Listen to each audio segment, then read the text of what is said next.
spotlight. Arisa Cox, Yes. host of Big Brother Canada. That's me. Welcome to the show. My pleasure. Thank you for taking the time out to be with little old me. Of course. Thank you so much. It No, means a lot. My pleasure. Let's go back a year. Okay. Big Brother Canada 5. Yes. Kevin Martin was the Yes. winner, great winner. And to me, personally, it seemed like a very strong season.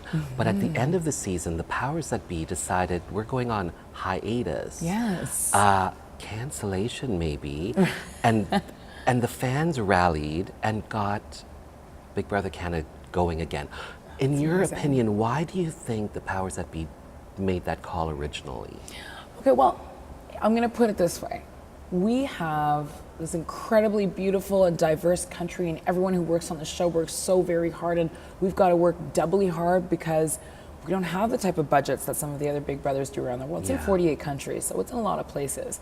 But we do have such a small population base.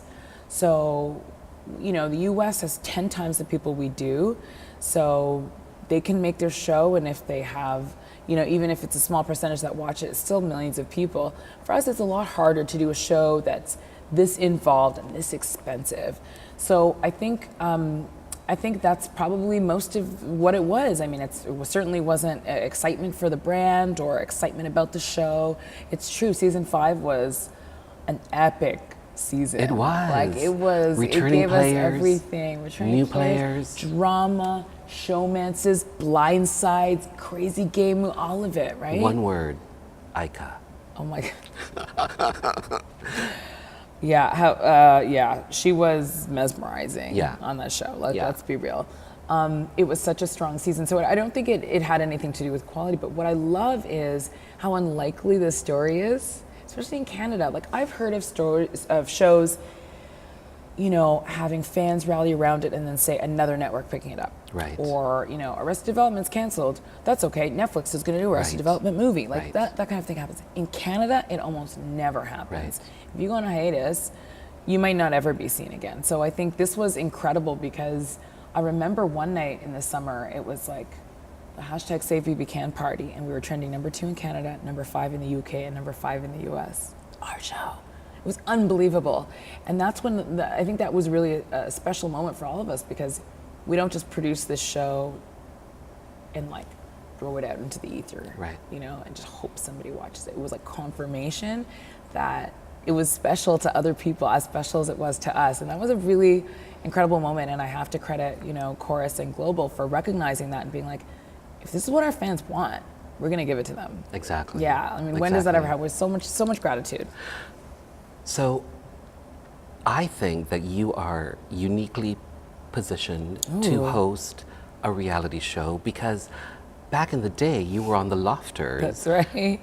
Do you think a lot of the contestants, a lot of the house guests know your background when it comes to reality TV? You know what? I don't know. I mean, my show was different. It was more like Real World, right? It wasn't like a cash prize at the end, and it was much longer than 3 months, but we could also come and go.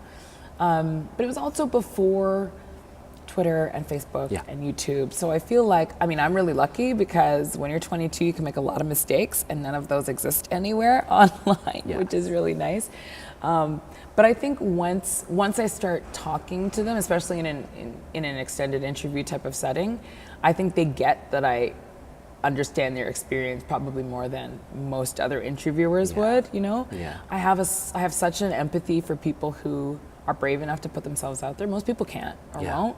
You know, yes, you're gonna find a lot of like people who are, you know, narcissists and love to hog the attention, but it doesn't bother me. I love watching people who are okay with who they are and who are performers, you know? So I feel like such an empathy towards these people who are brave enough to go on the show, so that I think maybe they can tell when I talk to them that I'm not like looking at them like a caricature. Yeah. Like, you're a character. You know? get it. You Yeah, understand it. Yeah. What type of a house guest do you think you would be? I'd be a very social player. Okay. It would be very hard for me to throw challenges, Okay.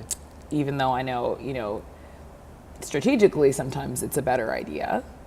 You know, don't get blood on your hands, don't reveal your targets if you don't have to. I would probably play a second in command type role. Really? Because you play second in command, you're involved in everything, but you're not the target. Yeah. Right? Yeah. And I don't know, I'd love to play with other fierce players, be they women or men, you know? I know a lot is being made of all-girl alliances. I'm like, I just want to see great alliances. So you wouldn't be a floater?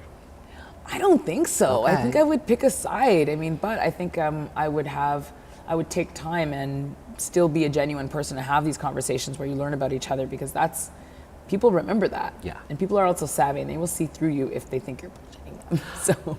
So Celebrity Big Brother Yes. aired in America. I know, it was great. I loved it. So did I. Yeah. Omarosa. I know. Apparently a fan of Big Brother Canada. Apparently she wants to come to the finale. I said, what? So that's what my question is going to be. Is she going to appear on BB Can 6? If maybe? she wants to come to the audience, I would love to have her, because, I mean, she's still got it. She understands television like almost nobody else I've seen. Like, she was a wonder to watch. Love her or hate her, she's iconic. So I think that was really cool. But weren't you surprised by how good it was? Like, it was like real gamers playing. I was surprised how many fans. I didn't know that Omarosa was a fan of Big Brother, period. Yeah. You know? No, it's It was a great crazy. season. It was a great season, yeah. I mean, short and sweet too, which is nice. Yeah. What's the hardest part, the most challenging part to do Big Brother Canada for you? For me, easily, it's presiding over a really bad day for some people. You know, some people really see it as a game and this was a fun experience and they just walk away okay. And then for other people, they can take it really, really hard, especially if they feel like they were evicted under some unfair circumstances, for example. Right. So I think that is hard. I mean, I am an empathetic person, so when I see someone hurting or struggling with someone, that is tough for me. Because ultimately it is a show, it is a game, people know what they sign up for, but it looks so easy compared to how difficult it really is. So I think those are easily the hardest parts. Everything else is fun, like watching from home, watching gameplay, I love it. Checking in on a challenge, I love it. Oh my God, who won veto? Oh my God, writing my friends. Who, you know what I mean? Who was the replacement nominee? Oh my gosh, did this blindside really happen? Like, I love the gameplay involved in it, right? But then when it's somebody who's a real person, like, yes, it's a superficial environment, but they are real people. So yes, that is their reality, right? So when they, you know, come out of those doors, and if I can tell they're having a hard time with it, that's tough for me. That's tough for me. Yeah. Arisa Cox, host of Big Brother Canada 6. Thanks for your time. Oh my God, my pleasure. An absolute pleasure always. Come back to the finale. We'll talk. We will. We will. Okay, good. It's a date. Good. Yay. Spotlight.